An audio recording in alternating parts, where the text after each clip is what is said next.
નમસ્કાર, આપ જોઈ રહ્યા છો JK ગુજરાતી વાત કરતો કેશોદના કોયલાણા ગામે રૂપાલાની નનામી કાઢી પુતળા દહન કરી વિરોધ કરતું રાજપૂત સમાજ સમગ્ર વાત કરી તો રાજકોટ જિલ્લા લોકસભાની ચૂંટણીના ભાજપના ઉમેદવાર પરસોત્તમ રૂપાલાએ પોતાના પ્રચાર પ્રસાર દરમિયાન રાજપૂત સમાજ વિશે પાયાવિહોણી ટિપ્પણી કરતા રાજપૂત સમાજ રોષે ભરાયા હતા। ઉમેદવાર બદલાવાની માંગ કરી વિરોધ કર્યો હતો। કેશોદ નજીક આવેલા કોયલાણા ગામે રાજપૂત ક્ષત્રિય સમાજ દ્વારા રૂપાલાની નનામી કાઢી ગામને ભાગોળે જૂનાગઢ વેરાવળ હાઈવે રોડ ઉપર આવેલા સ્મશાન ખાતે પુતળા દહન કરી વિરોધ કર્યો હતો। કેશોદના કોયલાણા ગામે રાજપૂત ક્ષત્રિય સમાજ દ્વારા રૂપાલાની ટિપ્પણીનો સખત શબ્દોમાં વખોડી ઇતિહાસની માહિતી ન હોય ત્યારે કોઈ જ્ઞાતિ સમાજ વિશે બોલવું જોઈએ નહીં। સૌરાષ્ટ્રના ગ્રામ્ય વિસ્તારમાં રૂપાલાની ટિપ્પણીનો આક્રોશભેર વિરોધ ઉઠતા ભાજપ માટે મુશ્કેલીઓ વધી રહી છે। JK ગુજરાતી સાથે રાજુ પંડ્યા, કેશોદ।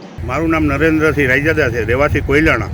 અમારી એક જ રજૂઆત છે, રૂપાલાભાઈ જેઓ તારીખ 23 મેના રોજ રાજકોટમાં જે બકવાટ કર્યો છે, તેઓએ એવું બોલેલ છે કે રાજપૂત સમાજની બેન બેટી દીકરીઓ વ્યવહાર કરતી હતી કે એટલે કઈ જાતનો એવો ઇતિહાસમાં લખેલ છે તો અમને બતાવે।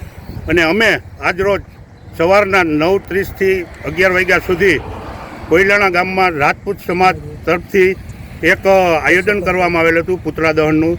જેઓ આજરોજ bus stand road, Somnath road ઉપર તેઓને પુતળા દહન કરવામાં આવેલ છે અને અનિશ્ચય બનાવ કોઈ બનેલ નથી, તેવી રીતે તકેદારી રાખવામાં આવેલ છે।